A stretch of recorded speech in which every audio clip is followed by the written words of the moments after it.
Mikhail Kasyanov is the former prime minister of Russia, now labeled by the Kremlin as an enemy of the state, and he is living in exile in Europe. Mikhail, welcome back to the podcast. Yeah, hello. Happy to be in the program again. Thank you. It is heart-wrenching to hear pleas from Alexei Navalny's mother and his wife asking for the body of Navalny back. In a video released Monday, for instance, Yulia Navalny accused Putin of killing her husband. She says that the refusal to hand over the body is part of a cover-up. Quote, they are cowardly and meanly hiding his body, refusing to give it to his mother, and lying miserably while waiting for the trace of poison to disappear. She suggested that her husband might have been killed with a Novichok-style nerve agent. What would you say about what we're hearing? Yeah, I think there are a number of aspects why just authorities didn't passing just giving the body to the mother and the wife. In fact, first we don't know what the circumstances just of his death. Maybe he was poisoned, maybe not. Just that what people, of course, the whole world and of course family first of all would like to know. But the second important issue is that, in fact, authorities quite nervous right now, concerned about just potential funeral process, because just that will be just actual demonstration. They couldn't prohibit this, but they don't know what to do. That's why just they're keeping the body. They have, by law, they have a right to keep it up to 30 days. And that's what they will definitely will do. Just if they have no decision how to get out of this situation. And of course, if it was poisoned, if Alexei was poisoned, as I hear from different experts, just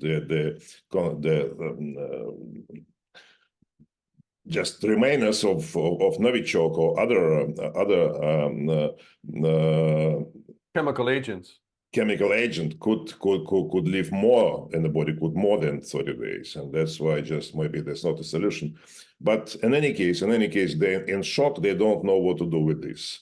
Although, of course, there is no doubt that he was killed. If not directly, it means that he was killed, keeping himself for 3 years in torture conditions, just all these times. Yeah. And in fact, that really was a difficult period for Alexei, and they pressing him, just trying to destroy his mental, I would say, strong position, his bravery, etc. But he was very strong, and they bring him to this final end with the death. I'm sure we'll in the future we'll know what was the real circumstances of his death. Do you believe that Putin is guilty of murder here in Navalny's case? He is responsible, absolutely. He is responsible for that. First of all, he gave an order to put him in jail, and unlawfully. And in fact, he spent there just 3 years. And within 3 years, just through this torture, he came to death.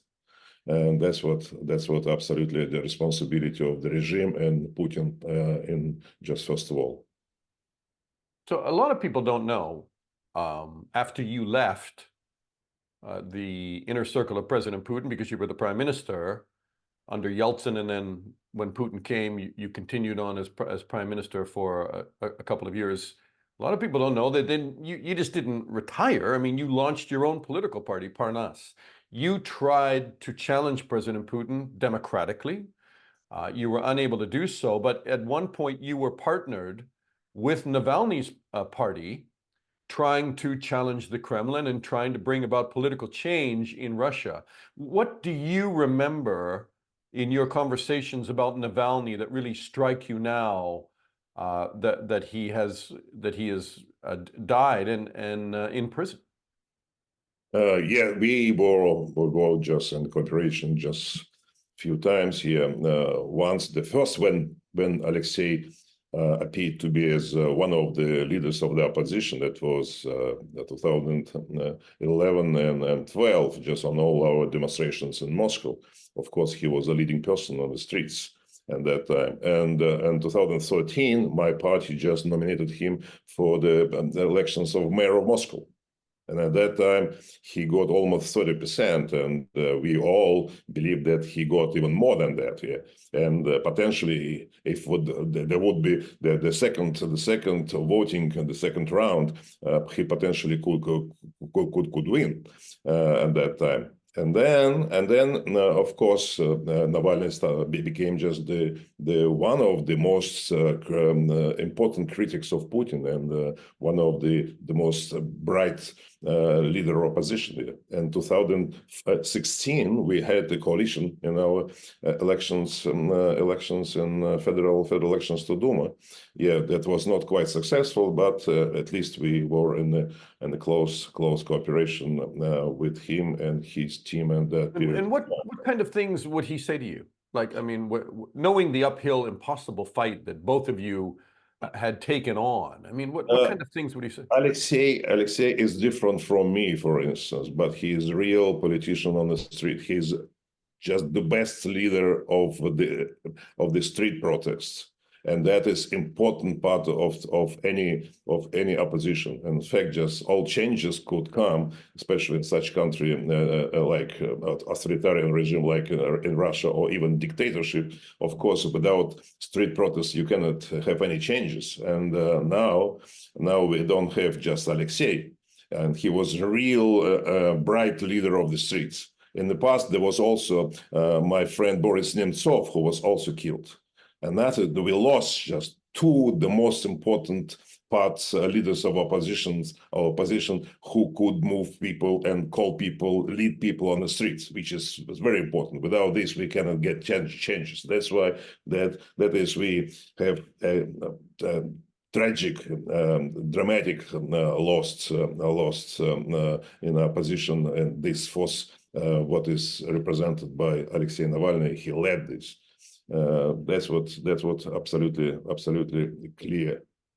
Do you remember anything that he ever said about fighting the Kremlin, about fighting Putin, about? Oh, he always calling just and saying just even from the jail, just call for everyone, do something. Don't stop and don't give up on that. Yeah, that's definitely what he did till the end, till the last day of his life. Yeah, he did something, just protests and all those court discussions which he participated on video just many times. Just he called for people for that. Just don't give up and continue fight. That is I say that he's very bright and I would say brave person.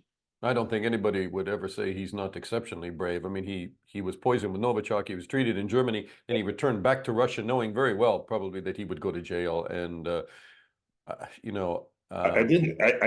In fact, just I didn't recommend him to. I talked to him 1 month before his coming back to Russia in 2021. Yeah, I talked to him just and recommended him not to come back because the risk of getting to be put in jail just was very high. Although at that time the risk what was did he say? like 4 years in jail. At that time, but still, it was just very risky. Just decision. And what did he tell you? What did he say? He didn't answer just directly because just I wanted him to lead my party instead of me. I was prepared at that time, of course, and I talked to people in my party so that in Congress they would vote and would elect him while he would be staying in Germany, but he could be elected as a leader of Parnas, People's Freedom Party. And then on a later stage, he could come back as a leader of the party, but not as a popular blogger, as Kremlin and all authorities just calling him just a popular blogger. But to be a leader of political party with the program, be very sustainable, just liberal democratic program, of course, it's important. But I don't know why he came back just in a very short period of time and was immediately put in jail. Why now? Why would President Putin order his death now? I think that's clear because Putin eliminated all enemies, and Navalny was enemy for Mr. Putin. Of course, it was. He could have Uh, killed him 3 years ago, or he could have killed him a year ago. Why now? um, they didn't want to do this like they did with Prigozhin because it's a little bit different. Prigozhin is Putin's person who betrayed him, but Navalny is different. He's nothing to do to Putin's team or whatever, Putin's circle. Yeah, that's the different things. Yeah. Is it because the elections are approaching in the spring in March, and the Kremlin just doesn't want to have? The speculation could be just very length on this, but I think that there was not necessarily just some kind of instructions to kill him now. It could be some kind of as an end of the process, but ended in this period of time.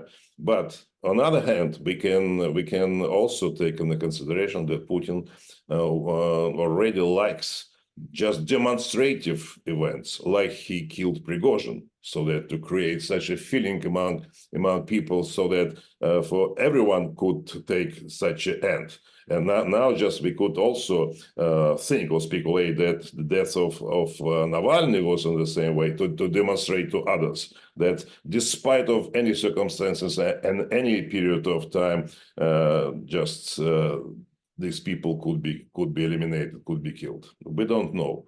It's setting another fire of fear through Yes, Russia. He is ruling through terror in some ways. exactly. That's the fear. That is one of the instruments of Mr. Putin's rule. The whole environment in Russia, this environment of the fear, and people are afraid to protest and to identify themselves as they're against of this regime or against these decisions the regime takes. Last question to you. We're 2 years since the war began in Ukraine. What is the best reaction that the West can give to the death of Navalny? Obviously, calls for human rights and democracy. We're well beyond that. That the West can't pressure Russia right now on that. Sanctions are not bringing about change within Russia. Is supporting Ukraine in the battlefront against Russia perhaps some of the best change that the West can do in terms of defeating Putin? Two directions, I guess. One of them, of course, the protecting human rights and continue to demonstrate that human rights is the highest priority for civilized world, for Western countries, of course, and not close eyes for human rights violations taking place in Russia every day. And secondly, of course, just support Ukraine, because just we cannot accept just Putin's behavior. We cannot accept Putin's way of changing the whole world, just the whole world order. He tries to destroy this. It's not acceptable. Of course, he already destroyed just the whole architecture of European security. But what is next? If Ukraine would be defeated by Putin, it means just another threat appears. Putin would try to test Article 5 of NATO Charter. It means one of the smaller NATO countries which nearby to Russia could be subject of next aggression. That's what's not possible even to imagine. That's why Ukraine is not just Ukraine. Ukraine fight in Ukraine or support Ukraine. That's fight to keep the order. The European and all G7 countries just would like to keep. They created this system and as a liberal order. Putin wants to destroy this. We shouldn't allow him to do this. Mr. Prime Minister, thank you very much. Mikhail Kasyanov, thanks so much, sir. Thank you, Dana. Thank you very much, Dana Lewis. Thank you.